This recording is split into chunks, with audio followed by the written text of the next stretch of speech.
My guest this morning is Joseph Galiwango. Joseph Galiwango is an equity-focused educator, writer, and DJ based in Toronto, Canada. He has written curriculum for the Toronto District School Board and the Ontario Modern Languages Teachers Association. He has also written articles on education and music for publications such as Toronto Life Magazine, Pound Magazine, and Exclaim, among other publications. Joseph continues to explore the intersection between hip-hop culture and Black studies in the secondary and post-secondary arena. He is also the founder of Record Skool, that's Skool, a digital platform that produces resources that explore Afrocentric education and vinyl record culture. He is a husband and a father of two daughters under 10 years old. He is the child of Kenyan and Uganda parents and is using his writing to research his family's roots back through the Arab slave trade in East Africa to their country of origin, Malawi. You can find his most up-to-date work via social media, Instagram at Record Skool, that's Skool, TikTok at Record Skool, YouTube at Record Skool. Ladies and gentlemen, welcome to the Reading Circle microphones. Joseph Galiwango. Joseph, good morning. Thank you very, very much, Mark. I appreciate that. That's really a lovely introduction, and it's an honor to be having a chance to speak with you this morning. So good morning to you. Good morning to your listeners. What's up, New Jersey? How are you, sir? We are well. You know what's interesting? Now, you're calling out of Toronto, and your reception is clearer than some folks that be calling me right around the corner. I mean, you are really coming through clear. So I don't know what service you're in, but they're cranking because you're nice and clear. I'm gonna give them a little nod, but I'm not gonna say the name just because they charge everyone too much money. I know. I can relate. I can relate. I just paid a cell phone bill last night, so I can relate. Yeah. But sometimes I'll leave it to the ancestors. They wanted us to be clearly connected. That's the credit goes to them. No, it really is. I have to agree. I'm telling you, because, sometimes I have trouble onboarding folks onto the system. And this morning I had absolutely no trouble onboarding you, and you are crystal clear. So, and folks, again, as I said, he is calling out of Toronto, Canada. So that's a little bit of a ways away from New Jersey. But I tell you what, he's coming through. So I tell you what, let's. I wanted to make sure Dr. Ayo Sakai is proud of me, to be honest with you, because she's been so incredible to me when I met her, since I met her in November in New Orleans at the conference for NABC, National Association of Black School Educators. So big up to that organization. So I didn't want to mess this up. I wanted to make her proud. So I wanted to make sure my line was clear and everything was working good. So that's part of that. Well, I tell you, I understand. Dr. Sakai is another one. See, I knew Dr. Sakai before she was Dr. Sakai. Nice. In terms of, she was one of my first guests on this same show 20 plus years ago. The show started in 2001, and like I said, I knew Dr. Ayo Sakai before she was Dr. Ayo Sakai, and she at that time had published some books and written some books actually, and she was actually, that's how we met, because she was a guest on my show, and we have been close and fast friends ever since. As a matter of fact, all my guests so far in 2024 have been provided by her. They've been recommendations by her, and I quickly, as she made the introductions, got in touch with each one of you and scheduled your dates. Hopefully she is listening this morning, because she is so busy that she be so tired sometimes that she winds up oversleeping. So hopefully she is on the air this morning. I tell you what, Dr. Sakai, text me if you're listening this morning, because I know there's some mornings she's like, she knows you all, but she be running around so much that she be knocked out whenever the show come out, because it's so Dr. Sakai, I tell you what, shoot me a text and let me know that you're listening. If not, she'll catch it on YouTube, but she's all over the place. Like I said, I have seen her progression and growth over the 20 plus years that we've known each other.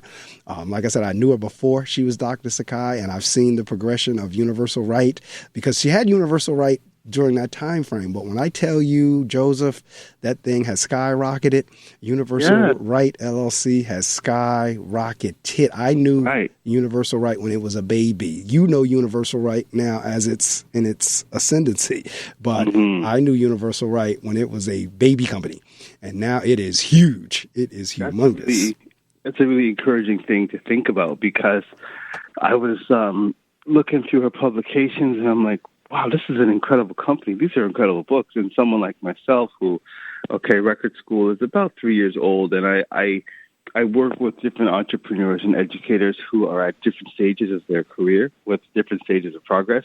And sometimes it can be overwhelming. It can be discouraging. Like, man, how am I going to get my thing off the ground? You know, I got kids, I got a job, I got this, I got. Well, again, like I said, when I met Dr. Sakai, Universal Right probably was like 2 or 3 years old. It might have been 1 or 2 or 3 years old. She was just getting that off of the ground. So if you want to use that as encouragement or as a model, yes, by all means, that is a good model to follow.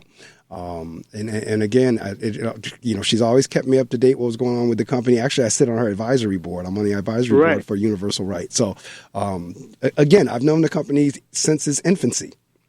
And it's always been a dream of hers. She never wavered from the dream. You know, she went back to school, got her jobs, moved around the country back and forth between Florida and the D.C. area and all over the place, and never wavered with Universal Right. So, and she also provided really heartfelt mentorship, to people that were like, the people that she met, like myself, basically. Like, you go to conferences and you meet people, and sometimes it's just a hello, or it's not something that is going to produce opportunities for others. But, she was 100% into being really kind and really warm, and just kind of nurturing the interest that I showed in her work. So here we are talking today. So again, I wanted to make sure that line was clear, because when opportunity is not, you got to open the door. I understand. You know the thing about Io, Dr. Io, Dr. Sakai, Dr. Io Sakai, I don't think she ever meets a stranger. She just has that personality that she does not meet strangers. She's just like I am. I'm the same type of person. I don't meet a stranger. Everybody I meet is a friend to me. She has that same kind of, like, once you meet her, like one, you don't forget her. But secondly, I don't think she just has that spirit and that personality that I don't think she meets strangers. I just don't really. I'm writing that down. I don't meet strangers. That's powerful, because it's like, it is, indicative of the energy that you put out to people that you meet. And, people like yourselves and Dr. Sakai, you show appreciation, which goes a real long way. It's a great way to move in the world. Well, you're absolutely right, because I am big, and the listening audience knows, because they've been listening to me for those that listen. I am big on gratitude and appreciation. I mean, big. I honestly know and understand that's what drives, because, they're all connected. Appreciation, gratitude, love, all of that is connected. As a matter of fact, I just started reading because I opened the show up at 6 o'clock, reading usually from Iyanla Van Zant's book Until Today, and there was a second one that I was reading from her. It was called Every Day I Pray. But I found this book this week called Thanking You in Advance, Poems of Gratitude. And I read from that book this morning, because they say thanking in advance is faith. Thanking once something has been done is gratitude. So now I'm making sure I get into the habit of thanking in advance. Because, are you familiar with? Yeah, sorry to interrupt you. Are you familiar with that principal in Chicago who used to say that to her students? If you say the name, I might be, because if you say the name, as if there's only one principal in Chicago. Talking about there was this NPR / This American Life podcast in 2017-18. It was looking at the gun violence in Chicago, and they profiled a couple of schools. And there was this one black lady who was a principal, and they had the reporters in the schools, and she would speak to her kids, and she would say, "I appreciate you in advance. Hello, young man. I appreciate you in advance. Hello, young lady." So that's what pops in my head.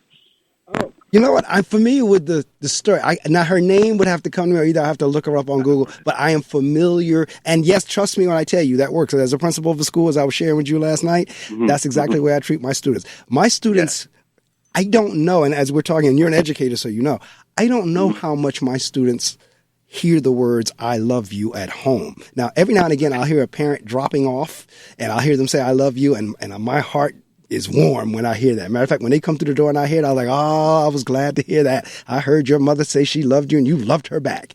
But my kids, I don't know how many of them get that, because many are too many, far too many, more than should be. The only thing they hear at home is something negative. Oh, you little S-head. Oh, you ain't no good. Oh, you just like your effing father. Oh, you just like this. Oh, it's something constantly negative. Okay, so at my school, we're constantly even if we have to fuss at them, even if it's, we're chastising, we do it in love. Like I tell people all the time, and I'm not saying the group in the middle or your age group or whatever, but there are two groups who truly know sincerity, and that's children and senior citizens. Those two groups know if you faking the funk. Right. Yeah, that's true. They really do. And I'm not saying middle-aged people don't, but those two are extremely sensitive to it. Children and senior citizens know if you're being sincere. And if you're not, they can feel that. They know. So I make sure in terms of the children that I deal with, they understand that I'm sincere. Even if I have to fuss at them, they know I'm fussing at them out of love. Yeah, because the love that you show them outlasts any type of trouble that they might be in. Absolutely. I work sometimes in kindergarten classes. And that's powerful, because I come in and the kids rush up to me and they give me a hug, and I hug them back, even though, certain policies are like, you're not supposed to touch any child. Yeah, I know. Same here. I know exactly what you're talking about. You know what I'm talking about? But I'm like, if a child has it in them to come up and give you a hug, I mean, you better just give them a hug, and you better just receive that, because that's a special thing. And that's going to go a long way in the relationship with the child, and how the child feels about the educators and the adults in the building, and how they feel about themselves if they want to run up and give someone a hug. So I'm like, yes, please. I received that. It's a special thing. Joseph, I'm the same way. Matter of fact, I shouted this particular child out earlier in the 6 o'clock hour because his birthday was yesterday. He turned 10. But this young man is a special young man because he has a medical condition, one I had never heard from until he came to me a couple years ago. But as a part of his condition, he's extremely intuitive. Extremely intuitive. If he intuits that you're faking or that you really don't like him, even though you might be smiling in front of his face, he will give you HE double hockey sticks. Right. But if he intuits that you love him and care about him, he's the sweetest little thing going. And so yesterday was his birthday. He turned 10. When I got him, he was 8. And when I tell you, he used to tear my building down, would tear my building down. And my teacher's like, oh, he's got to go. No, he's not going. He's staying. Oh, no, you can't sacrifice the many for the one. Yes, I can. He's staying. But this child, I mean, when I tell you, like you talking about, will run up and give you a hug. Oh, he will run up. Yesterday, he ran up and gave me a hug. And so I know exactly what you're talking about. He turned 10 on yesterday, and I made sure he got shouted all over the PA system. Everybody calls him my son. I'm like, okay, that's what you all want to call him. That's fine, but he's not going anywhere. That feeling's going to go a long way. Yes. And I am convinced this kid is going to be another Steve Jobs or somebody that revolutionizes the world. And this is what's going to happen. I told her, she just said, see, y'all talking all that nonsense now, but when this child makes it big, every last one you're going to be talking, oh, I remember when he was in my class. Oh, I was his teacher. Oh, he was. I know that's what y'all going to do 20 years down the line or whenever it is that he hits it big. You're going to be so proud that you was his teacher. Yeah. And I'm gonna segue because I want to hold myself to a certain standard. So I came also prepared to talk about revolutionary pedagogy. Yes, and see, and one of the things he mentions is teachers having to love the culture and the identity of their students. That's a part of it. And that sounds like, what you're practicing with making sure, that child feels love. And if he feels like your son, so be it. It's a way of showing love to that child and the child's culture and identity. And you know what, Joseph, I'm glad you're going, because that's exactly where we're going to go in terms of revolution. And now my school is, like I shared with you last night, it's an all-male school, single-gender school, tiny. in comparison, because I've led schools with 4, 5, 6, 7, 800,000 kids. I've had schools that had that many students in it. Mm-hmm. I've had staff members of 100, 140 staff members that I've led so far. This particular school is like a fraction of a percentage of those schools. That's why you have so much energy in your voice now. Yes, it is a fraction of a percentage. And when I tell you we can get revolutionary, and we do, exactly that, because we're so tiny. We're talking like, this is another thing I'll tell my teachers, I don't even share with my principal colleagues, my enrollment, because it's so little. All right. Okay. But we're talking class sizes. Y'all don't need to know about that. Right. We're talking class sizes of 3 to 5 kids. We're talking like class sizes of 15 and less, one grade level, one class per grade level. Okay. So my staff now, I manage very small amount of staff members, very small amount of students, and I get a chance to go revolutionary, exactly what Dr. Asante was talking about. The school is made up of only African-American males and Spanish males, Black and Spanish kids. That's it. And so like things like we did yesterday in terms of being able to go to that documentary about Buck O'Neill and Herb Carnegie and really unpack it, in terms of, you boys need to really understand what it means to not be able to have access to something because of the color of your skin. We can go there in those conversations. Right. And that's, the documentary is really interesting, because especially when it talks about the institutions that, Herb Carnegie created, the Dream Future Aces, which I didn't even know about I didn't know about Herb Carnegie, but I see the Future Aces in a lot of the schools that I work in. And the programs that are connected to Future Aces, but then also the Baseball Hall of Fame. And what's the name of the city in Cleveland? Coopersville. Cooperstown in New York. Okay, so we have the ML League Baseball is Cooperstown, New York. Is it New York? I thought it was Ohio. No, it's New York. No, Ohio's football. Ohio's the Football Hall of Fame. That's right. Yeah. But the Baseball Hall of Fame is in Cooperstown, New York. Major League Baseball. But that institution, how they just were like, no, we're going to let the racism stand. Sorry. Exactly.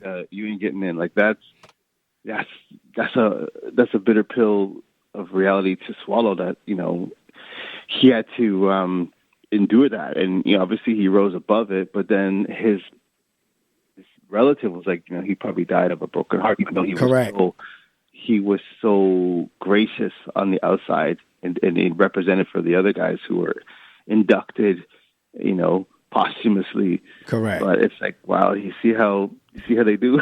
Exactly. And folks, we're talking about, as you heard me earlier, we're talking about Buck O'Neill in this instance, but the same thing happened with Herb Carnegie's family. And you're absolutely right. I didn't know anything about ACEs either until the documentary. And matter of fact, I may wind up doing posters with that in my school. Yeah. I was even skeptical about, because the section of the school board that I work in, my department is doing a lot of work on hockey being moving into a direction that it's more inclusive of Black players, Black families, Black communities, and Black stories. And I was like, are we spending too much energy on stories connected to hockey culture? But now with the documentary, I was like, well, maybe I was wrong. Like, maybe this is really an important thing because of all the work and all the talents and all the brilliance that so many Black people have shown in these sports and these cultures that have tried to keep us out. And so I'm like, I was kind of humbled, thinking about, okay, no, it's good to share these stories, because there's so much that I didn't know, and there's so many people that deserve to have their stories heard because of how brilliant they are and they were. Well, this is the thing, and we had, like I told you, in our particular session yesterday, we had a panel discussion afterwards. And on that panel was Cecil Harris. Cecil was a former reporter for USA Today, but Dr. Laquita Frederick. She has her doctorate in sports management. She's a teacher as well as an educator, and she majored in sports management. But one of the things she said yesterday, and one of her answers was kind of what you just said in terms of thinking in terms of, well, why are we focusing on? She says, no, we as Black people sometimes play a part in the expectations and stereotypes. And what she meant by that was a lot of times, Blacks are not in hockey. Blacks are not in swimming. Blacks are not in golf. So we feed into the very things where we should be saying, no, we go, because another young lady on the panel she's like 20, her name was Jasmine Thomas. And She's like 24 years old, an African-American female hockey player. All of them were talking about, we have to be different. We have to dare to be different. We can't always fall into the status quo. So, okay, we may not be into golf. Okay, we may not be into, but you know what? If we're good at it, go for it. Yeah. That's exactly right. It's because I'm just happy to have a chance to really think about it now, because part of it for me is a protection thing. We are at very high risk in a culture like hockey, because there's a lot of cultural and emotional violence, right? Because of the numbers are so low. Correct. For black players, and hockey specifically, it's a really part of the culture is real toxic. Parts of it, in terms of all the masculinity and all the documented, sexual and different aspects of violence that are just, woven into that culture and baked in. And because, in Canada, there's a lot of inquiries about different levels of different hockey leagues where stories come out about people really being horrible to each other, regardless of race, So when you have black players come in, that danger is still there, but then also there's the racism that's, added to that. So I personally feel like, man, that culture is not really safe, you know what I mean? But at the same time, we have to also kind of disrupt patterns where think about how when we're underrepresented, there is some patterns of racism that can really, really come at a lot of us, and then we have to disrupt that. Because there's another segue I'm going to make. I was looking at the other Universal Rights Press book that I have called The Illmatic Consequences, The Clapback of Critical Race Theory. Yes. That's a powerful book. And my understanding, you were a reviewer on that book, correct? Yeah. All right, so let's talk a little bit about that. Let's keep going. Make a comment on one of the essays. It's called Innovating Racism in Digital Detroit. That's one of the last chapters, and that's a chapter that is written by Asha E. Carter, and it talks about it's a review of two books, and the premise is about underrepresentation through algorithms and digital spaces like Google and stuff like that, and how a lot of the search engines are based on ideas from the dominant culture. So the idea of underserved and overserved. So underserved is kind of like a euphemism for like at-risk communities or ghetto communities, underserved communities. But overserved, for example, would be communities that inequitably have too much privilege, right? And it's an example of like that. A term like that in the chapter is not really recognized by a search engine. So certain terms that look at social justice and strategies to remedy inequities are not as popularly, featured in certain algorithms and certain search engines, because those algorithms represent the dominant culture and the dominant thinking, and how we have to think about what is underrepresented even through digital spaces. So if you type in hockey player, in Google or whatever kind of digital space, you're not going to get us. And so some of those ideas and stereotypes are built into these digital programs because they're programmed from a point of view which is Eurocentric. So that kind of makes me think about the hockey discussion and how, we are underrepresented in certain spaces, and we got to champion people who are disrupting that underrepresentation. And see, I love the word you keep using in terms of disrupt, because that's exactly what has to happen. Right. Because everything comes from a Eurocentric perspective.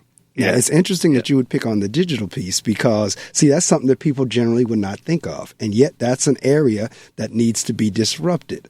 I don't want to even go ahead. I picked on it. It's a chapter in the book. So last night I was just going through it. And I was like, okay. And also I have a big affinity for Detroit because I grew up in Windsor, Ontario, which is across the river from Detroit. So I grew up listening to Detroit radio and Detroit media and Detroit culture and Detroit everything. So I have to big up Detroit and, the city represented this year in the NFL. So Detroit has a big space in my heart. So big up to Detroit and in Windsor, Ontario. See, you're using words that, like, I'm in a doctoral program now, and the language that I'm hearing you use is Where do you find the time for that? Oh, man, I tell you, one day, when you have a day to talk about, because that's kind of been my life forever. I'm always doing multiple things, so I'm used to it, but it's a challenge. But where I'm going with it is you're using terms that we use quite frequently within my program. Intersection, disrupt, so forth. Because I see in your bio you have the intersection of hip-hop and culture and Black studies. Let's go there. Okay. My whole life is it moves through intersections, and that's just an interesting coincidence, but it's real because where I grew up at the intersection of Canada and the U.S., right? The closest border. So I grew up in Windsor, Ontario, which is right by the river, right, of the Detroit River. So that's an intersection between Canadian culture and a very unique American culture, right, from Detroit and Detroit, Michigan. So literally what I mean is I grew up between both perspectives. And the American perspective and Detroit's an interesting place in terms of intersections because you have Detroit, which is historically Black, but then if you drive out, you're going to get to Flint and Farmington Hills and Auburn Hills and Grosse Pointe and, places where it's more white and, non-Black. And then so I grew up understanding multiple perspectives. And then even with the hip-hop in Detroit embraced Southern rap like E40 and Too Short, and then, everything from like MC Hammer to Public Enemy. But at the same time, you hear Troop and you hear George Clinton and you hear Anita Baker and you hear, different type of techno and that kind of thing. So Outkast. So there was always a mix going on. And so I was used to a lot of different things, but then at the same time, my culture was a very unique African culture because my parents are from two different East African countries. My mom is from Kenya, and my dad is from Uganda. So now, see, that's an intersection right there. Oh, it goes deep. It goes on, 100%. And so my dad didn't really speak a lot about his upbringing, which is not uncommon for fathers, especially Black fathers, but I mean, he raised us really well. His name is also Joe Galiwango, Dr. Joe Galiwango. But he was listening to, yesterday at work, there was a professor from the University of Toronto. She's a Kenyan lady. She came to speak to us. Her name is Dr. Njoki Wane, W-A-N-E. And she was talking a lot about how her understanding of Kenyan culture and culture is told through stories, right? And my mother is the storyteller. My mother is the one that talks to us about her big family, my grandfather, my great grandfather, everybody. So, and she's always like that. And she's also someone that's never met a stranger. So the two opposite personalities. So that's an intersection there because it's a challenge for me because I don't know a whole lot about my dad's side of the family. But in Windsor, at the same time, there's a big African quote unquote community because like a lot of our other African friends were from Ghana, were from Sierra Leone, were from Somalia, were from Nigeria, were from Tanzania. So that's an interesting cultural intersection where my African identity was from multiple different African countries and backgrounds. So it's very rich. Fast forward to my work here in Toronto, and then, hip hop is all through that, obviously, because I grew up in the 90s and everything like that. And I think I grew up listening really, really intently and really, really deeply. And I think that comes from Detroit radio because Detroit is such a melting pot of music, and we always had the radio on. And then fast forward to moving to Toronto, you have my passion. It also started for me reading magazines, Rap Pages magazine, Vibe magazine, The Source magazine, Word Up magazine, Right On magazine. Like Biggie, I used to read Word Up magazine. I literally did. And so then I decided what I wanted to do was be a writer, and I wanted to write articles. about rappers, basically.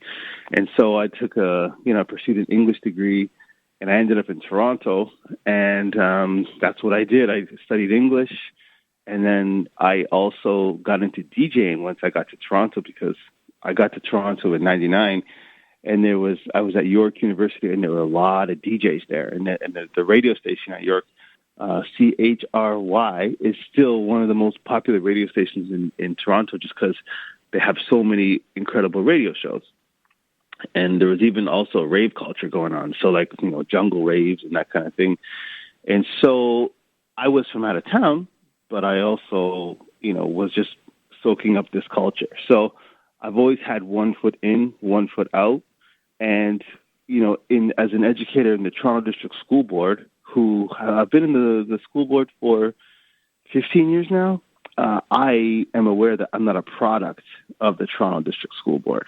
And so that's an interesting intersection as well, because I'm aware, and I work with students, especially black boys, who are products of the school board. And what happens too often is the way the system works, it doesn't value them. And they move through the system, but by the time they graduate, they don't have an interest in becoming teachers.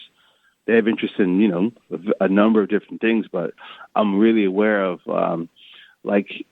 your New Jersey peer, Karen Hunter, says, you got to replicate yourself. And so I'm aware that, all the intersections that I live through, they give me a really unique perspective. But if I really look critically at this, rich system called the school board that I work in, it's not pulling students through it in a way that they feel affirmed enough to want to contribute back into it.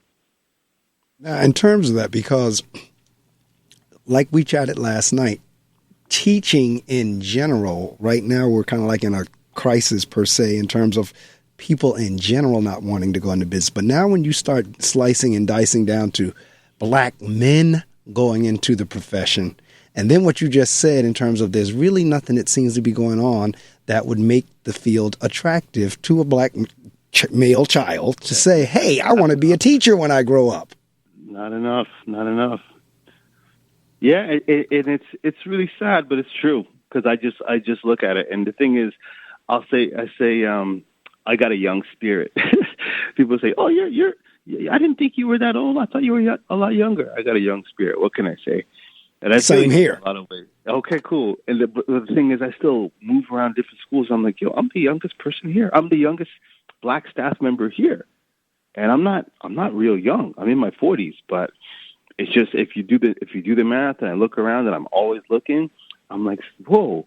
Especially in high schools, I'm like, I'm the youngest or the only black male here. So what that means is that, and I also do presentations for teachers who just came out of teachers college, or teachers who just got their full-time contract. I do these presentations like a couple times a year, and usually each presentation has about maybe 100 teachers in it. You know what I mean? So I'll see 200 teachers in a day. I just did a presentation this past week. There were about 200 teachers in total, and I saw one black male, and I saw about maybe 4 black women, and that's usually the average. So it's a real thing. So I'm able to do this research, if you will, on the ground and collect this street data in a lot of different spaces in a lot of different ways.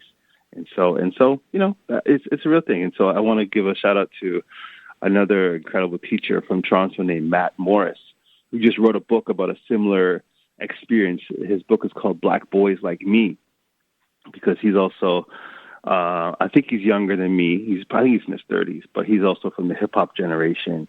And he grew up in the Toronto District School Board, and he pursued teaching, and he's pretty incredible. And so I think he's aware of how few and far between we are, and how representation matters so much.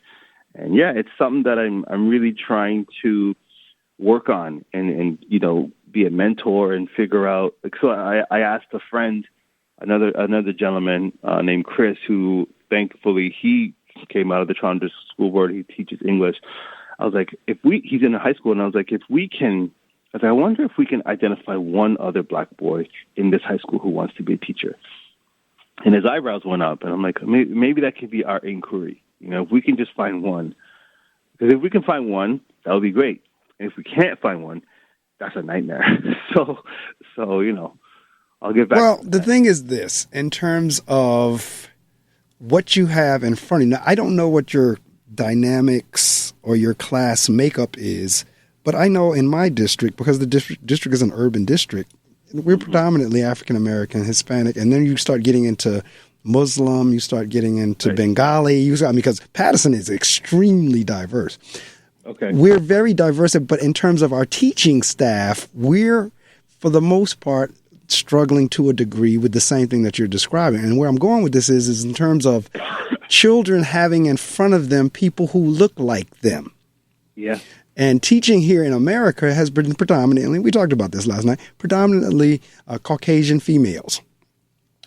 Even in the urban center like Patterson? Yes, predominantly. I mean, if you statistically, out of the 5,000 or 6,000 plus staff members, the percentage of Caucasian women is still extremely high. Yeah, that's interesting. I'm thinking of, so it's not like Abbott Elementary. No. Every time you say Patterson, I'm thinking of Abbott. That's where we're trying to get to. So in terms of having males, and now did you say Matt Morris, like M-A-T-T, or did you say Matt? Yeah. You said Matt. Now, now my show is, I interview authors and I read voraciously and avidly. So you just gave me an author and the title of a book, Black Boys Like Me. Yeah, Black Boys Like Me. All right, now, Matt Morris is doing his press run. Well, I'm going to look that up because I think it's probably Matthew. Maybe Matthew Morris. Either way, I'm going to find him because, the book right now, first off, it's what I do. I lead Black boys. And and now you're talking about teachers. Now, thankfully, in my building, I do have African-American male teachers. Like I said, when you talk revolutionary pedagogy, Young Men's Leadership Academy in Patterson, New Jersey is revolutionary pedagogy and so... It makes me think about Jeff. Sorry to interrupt you. No, go. I'm trying to be like Gregory Carr and name drop all these books. This is my chance to role play Gregory Carr. So it makes me think about Jeffrey Canada, what you're doing in the Harlem, what's it called? Promise Academy in Harlem? The Children's Zone. Right. You know what I'm talking about, right? I do. And see, interestingly enough, you were saying it earlier in terms of, Black boys. The reason that my school was put together, the school's been in existence since 2015. I've been the principal since 2019. So this is my 5th year there. And the reason the district did that was something you said earlier in terms of the thinking that our African-American males were being underserved. Yeah. So that was the whole premise behind putting the school together to begin with, that we got some boys here. They're not necessarily genius, but they're not alternative bad boys either. It's just that we have some boys here that we feel would really do better in a smaller setting with less distractions. Yeah. So to get in my school... Exactly. To get in my school, we have to interview the parents. We interview the child. They have to get letters of recommendations. And it's very small. I have thrown out to the district and say, listen, I've already led schools that are 500, 600, 700 kids. So if you want to give me 500, 600, 700 boys with a staff, I have no problem leading that. Because we don't have to limit it to just the 60 kids that I have. We can go if you want to go 10 times that, and you give me the staff to go with it. I have absolutely, because I've led schools that were boys and girls that was 600, 700, 800 kids. So I would have no problem leading an all boys school that is 6. I just would need a staff. All right. So is the need there? Yes, it is. And now you're talking about actually suggesting, or at least making the profession of teaching attractive for African-American males. Say, because here where we are, police had the same issue. Like our black boys were not looking to be police officers because police officers were getting such a bad rap. They're like, no, I don't want to do that. Yeah. It's the same thing with teachers. You're like, why would I want to do that? And then the teachers don't make it any better by the conversations they have. In terms of, we have to change our tune in terms of how we talk about the industry. Yeah, it's true. It's 100% true. And I think that change comes from within. It either the change or maintaining the status quo. Both of it comes from within. So I got a call from a friend. His name is Dio, and he's doing really well. He's a new vice principal, and he's like, "Yo, I want you to come talk to some students in a couple weeks as a professional educator to provide some incentives for them to go to pursue that pathway." And there's going to be other people on the panel, other Black professionals in finance and different things. But I'm like, yeah, of course, because I think the messages that come from the schools, either like, yo, this is something that you should be a part of, or this is something that you are not supposed to be a part of. Once you graduate, get out of here. You know, we're either trying to pull you in, or we're trying to, push you out of this profession. So let's go back to It's come from within, I think. Let's go back to how you use hip hop. How have you been using hip hop with the students? Okay. One of the primary ways is just my presence, to be honest with you. Like, I've just radiated this personality, which is, it's a hip hop sensibility or vibe, personally, so it starts with that. So conversations that I have with kids, I let them know, hey, I listen to the same music you do. I'm interested in the same music you do. You are, we both come from the hip hop culture, and that's Perseverance. So just kind of like how I move through the world, to be honest with you.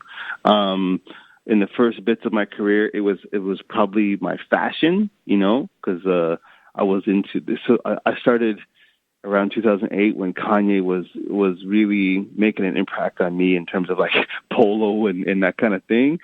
So a lot of it was just my personality. And then once I got a few years into my personality and then seeing the kids and recognizing that, they have tattoos, they look, however they want to look. And I appreciate that about them.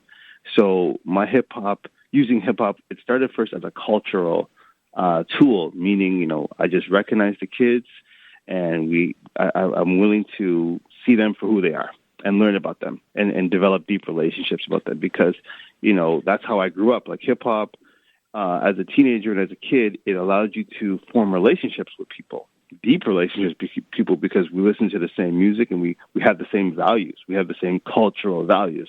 So I extended that. In terms of, me valuing the kids. Then I was in some smaller schools. So I really appreciate how when you're in smaller schools, you can sometimes have some new opportunities to be creative. So I was able to create a course called Sound Messages, and we got some funding for music production equipment. So I had some cultural capital at that time because I was also making beats.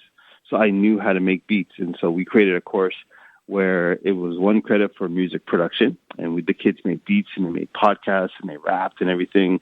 And it's so funny because there's a rapper named Smiley, who is from Toronto, and he's actually signed on Drake's label. And they have a song together called Over the Top. And his career is doing okay. And he actually was in my class back in those days, 2018, 2019. He used to rap, and he still raps. But the other credit was for social justice. So we looked at things like wellness and messages in music. And one of the big songs at that time was called Love Yours by J. Cole. And the kids would analyze those lyrics because the chorus of that song is, there's no such thing as a life that's better than yours. And this is around the time where 2014 Forest Hills Drive came out. So J. Cole was making a lot of his music inspired by what happened to Michael Brown and Trayvon Martin. We talked about, what culture looks like. So I showed the kids Crush Groove and Untold Stories. So I had this issue of Wax Poetics magazine where Juan Atkins from Detroit and Kevin Saunderson were featured, and the idea of like them being inspired by the electrifying Mojo radio show inspired them to start pursuing techno music and the history of techno music and how the roots of that are in Detroit. So that led to me being a writer in this textbook that we put out. And it was a textbook with lesson plans from kindergarten to grade 12 called Rhymes to Re-Education. And so some of the instructional leaders and superintendents in the Toronto District School Board, they provided some funding and a team of writers. Amanda Paris was one of them. She's a big impressive journalist in in Canada for CBC. A lot of really cool and really powerful writers, either from the teaching background, but also practitioners in hip hop, dancers, break dancers, other journalists, other artists, spoken word artists. We put together this resource called Rhymes to Re-Education. And then at the same time, I was also still writing for Pound magazine and Exclaim magazine and different hip hop publications.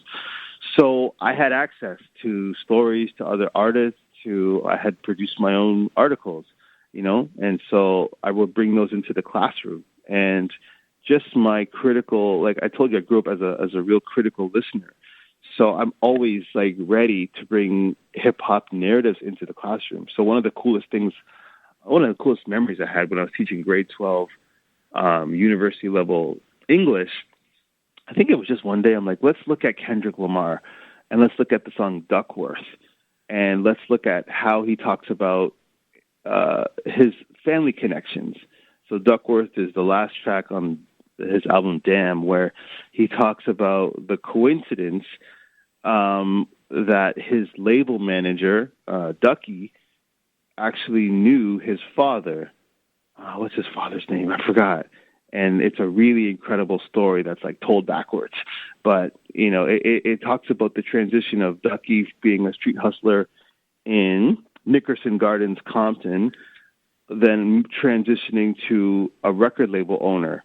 And through Ducky's transition, he used to frequent a Kentucky Fried Chicken, and one of the guys who was working at the chicken spot knew Ducky had clout and made sure Ducky was taken care of. And that person happened to be Kendrick Lamar's dad. And the story comes full circle, and so it's brilliant. But it also illustrates what happens in that community. And I that's what I still do. Well, let me tell you, in terms of, I'm listening to you, and what comes to my mind is, because I am not, and I'm very public about this, I am not a fan of standardized tests. I mean, I know we have to assess to see what children have learned. My issue is, what's to say that the questions on these various standardized tests are the be-all, end-all?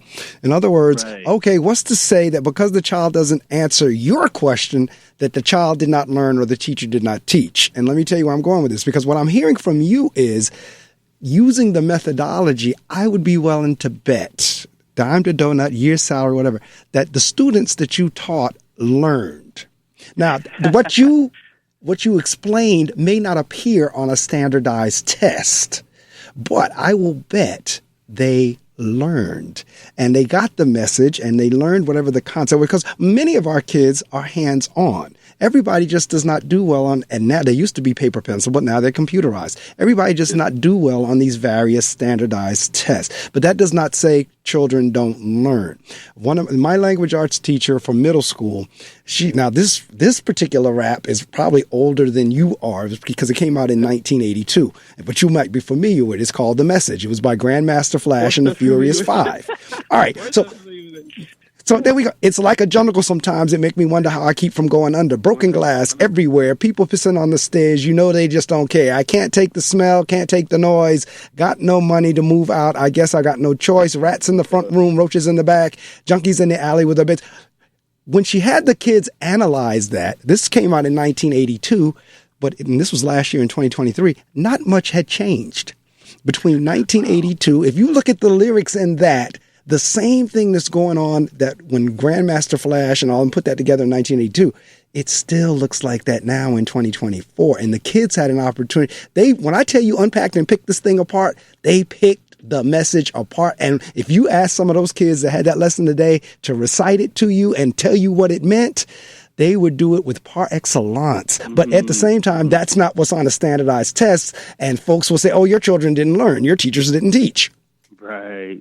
Yeah, that's heavy. That's heavy because of the system politically and let's just say politically, the emphasis on standardized testing and how that metric is the one that moves the needle in terms of schools getting support, in terms of choices of teaching, in terms of money as well. It's funny too, because I like the lyric in The Message where he says, I guess I got no choice, because Right. sometimes those small, segments where the person talks about how they feel and how the system makes them feel. Like if someone feels like they got no choice, that means they don't feel free.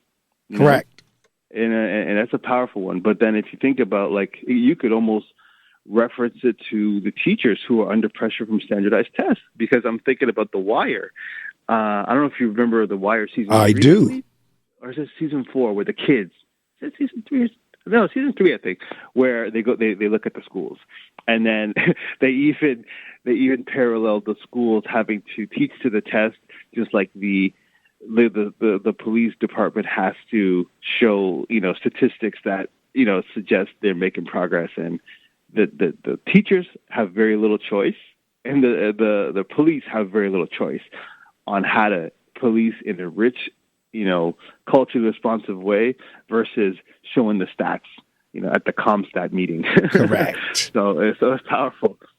No, yeah, and see, you said another part of my jargon now in this program. Culturally responsive. Matter of fact, the course I'm taking this semester, that's what it is. Cultural responsible leadership. Culturally responsive leadership. That's the course I'm taking this semester. And you just said it. Culturally responsible. But see, again, going back to what I was saying, some would say your children are not learning, your students are not learning. And I would say, oh, yes, they are. They're learning and then some. That's why I'm focusing on your hip hop, because I heard you say social justice as well. The whole notion of hip hop, weaving that into the curriculum with social justice. Yeah, and with hip hop, for me, we're at our 50th year, and I've decided that 50 years is a great reservoir of time, data, and culture to reflect on what we've learned from, because I think a lot of our kids now are learning kind of a little too much toxic. They're learning too much toxic things, in my humble opinion, from hip hop, because in the last, let's say, 20 to 15 years, hip hop has become a combination of real corporate and real mainstream. Right. And so the standards have changed, and things change. I'm not really mad at that, but you know what? I'm not mad. Let me say I am to a degree, because I know things change, but it should not change to the point where our rappers are calling our women female dogs, are calling our women hoes, or this, that, and the other. It should not change to the point where our hip hop folks are degrading ourselves, because now and to make it so bad, many of them are working for companies that are Caucasian owned. So now we're becoming tools and weapons, degrading ourselves in the name of hip hop. So I hear what you're saying about this, but I could get mad to say, you know what, we went from a place that really was sharing what the experience was to now degrading ourselves, because every other word should not be calling a female, a female dog. Yeah. Well, because, what I would say to that is I agree with you, but I think the lack of balance is the key, right? So I grew up in the 90s listening to everything from like Ice Cube to Mobb Deep, right? Even, Wu-Tang, everything. But there was also balance with, messages from KRS-One, right, and Outkast, and also messages like, if you think about the album Wu-Tang Forever, that's the second Wu-Tang album, you have really some salacious songs on that album, like some of the Old Dirty Bastard songs, whatever. But you also have a song called, Better Tomorrow at the end of the album, where it says you can't drink your life away, smoke your life away, because your seeds end up the same way. So as a listener, you have a balance. You hear the sexualized stuff, but then you also hear, oh, they're talking about my life. They're talking about, 5% religion. They're talking about politics. You know what I mean? I think the balance is gone, especially because there's so much money that artists and producers can make. So one of the biggest things now is, like, you think about DJ Khaled, how a lot of people, and TikTok is actually a really great tool because people can just express themselves. And so there's a lot of people in the culture and also on TikTok that are like, how come DJ Khaled has said nothing about what's happening in Gaza? And he's a Palestinian producer who before what happened on October 7th, he would talk about his Palestinian ancestry. But I think, the money is making him compromise maybe any morals he has. So it's like, what's hip hop going to be showing us now, especially because so much of the heroes are connected to such big corporate money. Well, yesterday, like I told you on the panel, now this was because I'm remembering some of the responses by some of the panelists yesterday. So Dr. Laquita Frederick, this was a quote that I took from her, and I had to laugh when she said it, but it is so true. She says, America is racist. America is sexist. America has a lot of ists. Quote, IST is. She said, but the one thing that overrides all of them is the fact that America is capitalist. Yeah. So if you can get into what makes money, some of those other ists will, they'll put on the back burner. Because at the end of the day, it's about making the money. Yeah. And I got a kick out of that because I'm a wordsmith. So the fact that she said racist, sexist, but at the end of the day, America is capitalist, that goes to what you're saying right now. Yeah, and that's the underlining thing. And that's in hip hop. I forgot where I read it. It might have been, you know what? It might have been in this critical race theory book, Illmatic Consequences. It probably was Illmatic Consequences, the clapback of the opponents of critical race theory. But hip hop has been co-opted by a capitalist sensibility, and that's why there's a lot of things that are taking place because people, artists are able to make money. And it's weird how it happens. Like I'm a big fan of Shannon Sharp. You know what I mean? Since he played in the Broncos, and since he was on First Take It, I think there's a lot of black joy in his work now. Right? He's able to be himself, but and that joy I think is manifested in his creativity, such as him developing a cognac brand. That's cool. That's a creative entrepreneurial venture. But now, when he has his show, he's like, don't forget, we got, Le Portier by Shannon Sharp. You can order it. You can pre-order it. And I'm like, I don't really care. You know what I'm saying? But that's now, it creeps in. It's like, don't forget to buy this product. And I'm like, where? I don't know if that's necessary. It's cool. It's got a lot of swag and it's entrepreneurial and do your thing. But I just think, sometimes I'm like, oh, now the content is always, featuring a reminder to buy this product where no one really needs to buy more cognac. But the capitalism, it seeps in there. And it really makes things complicated. It does, which is for me a segue as we come to the end of our interview. Talk to me a little bit about what you're doing with Record Skool, or how do you say it? Record Skool, Record Skool. Yeah, how do you say it? It's just Record Skool, but it's school with a K. And exactly. The K is a hip hop piece, because in the 90s there was this graffiti T-shirt company called True School, and True School was also a shout out to like the old school underground roots of hip hop culture, and the school was spelled with a K. But then I also connected to comedic knowledge and knowledge of self. So what is Record Skool? What is it? Record Skool is a platform that I created, which represents my own intersection, my own intersectionality. Because now I have a record library.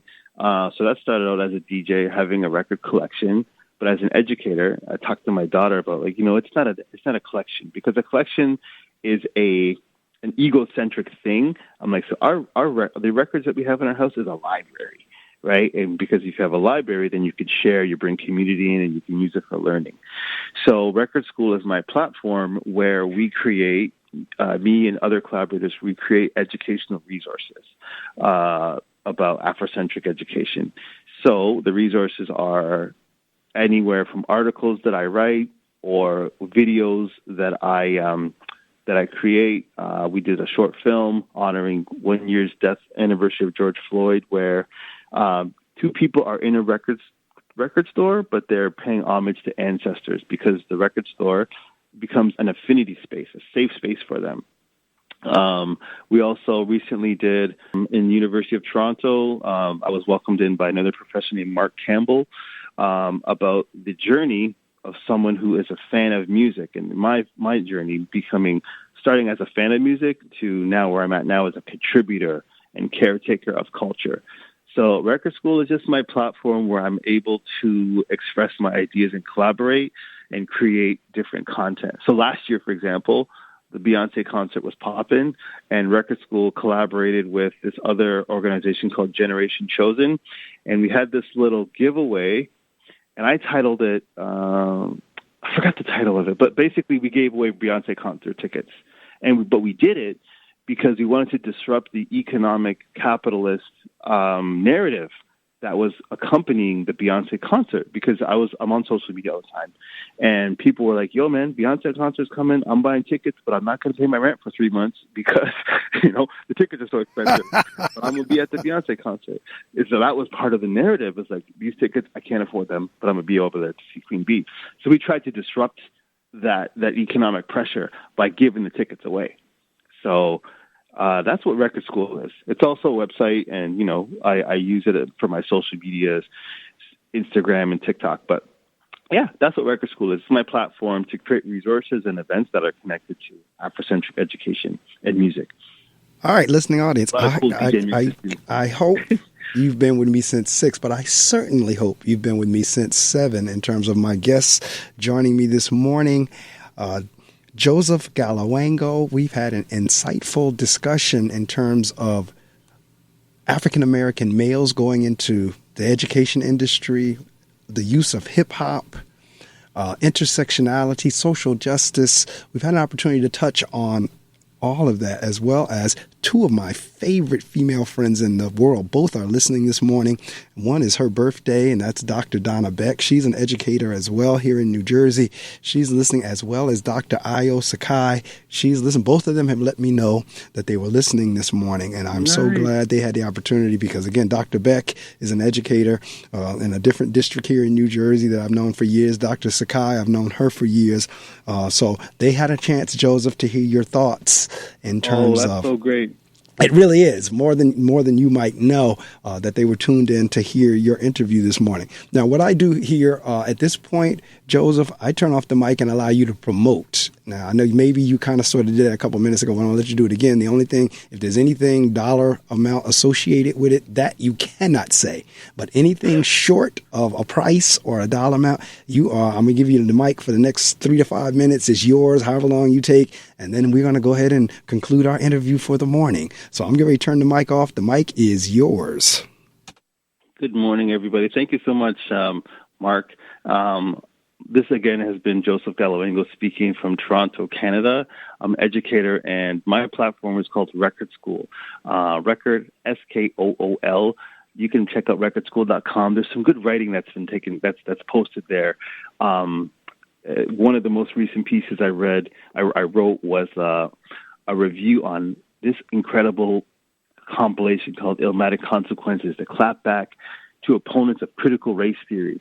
Now, also on recordskool.com, there's a film section, and you should check out this short film that we made called Live Life 929. That's a passion project of mine. We did a short film which takes place inside of an incredible record store in Toronto called Henry's Records. Take a look at that film, because you have two people who come together and they share space with the ancestors in the record store as they use art and conversation to honor the memory of George Floyd. And part of that film was me trying to emulate the work of Barry Jenkins as he did in Moonlight, especially the last scene in Moonlight where you have Black and the other gentleman, Kevin, who are in the cafe and the Aretha Franklin song is playing, and it's just like they're so safe, you know what I mean? And so a lot of the work in Record Skool, it explores affinity spaces where we can be safe, we can be each other, we can be our full selves, and we can lift each other up. Just like this radio conversation, it all connects.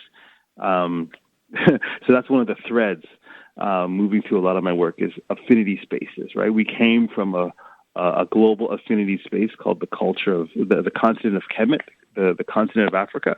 It was an affinity space, right? In the pre-transatlantic slave time, pre-colonial time, our continent was the cradle of civilization, and it was where we were able to be our full selves. So I'm always trying to replicate that through my Record Skool projects, also on TikTok and Instagram. So thank you so much. Big up. All right, man, Joseph, I'm so glad Dr. Ayo Sakai connected us. Me too. And I'm going to be in touch with you. As I shared with you last night, I do record the show and I archive it on my YouTube channel. So you'll get a copy of the MP3 link as well as the YouTube link. And at that point, they're yours. You do what you want with them. You e-blast it out. You share it out to as many people as possible. I will. And I would love to meet your students. So I hope we can continue working. Well, that we can definitely do, either, 'cause especially now with technology, with Zoom and Google and all that kind of stuff. If you can't get to New Jersey or we can't get to Toronto, I can put you on the, we have Promethean boards in my school, so I can put you on the big screen and you can see the kids and the kids will be able to see you. Okay, let's do that. All right, we can hook that up because I have guest speakers coming in all the time. Because my thing is this, I truly believe in our children being exposed. Because I never know the one guest speaker that comes in that child's going to say, I want to be like him or her. Yeah. So I'm going to send you the link to my school website as well as a copy of our latest newsletter and all that kind of good stuff to give you a feel for what we do. And like you said, you want to talk, like I said, when we talk about unpacking the message, so you know we got some revolutionary pedagogy going on there. That's great. That's great. That's great. Thank you so much, Mark, for all the work you do. Well, thank you. Same to you. And I will be in touch. Okay, brothers. All right. Take care. You too.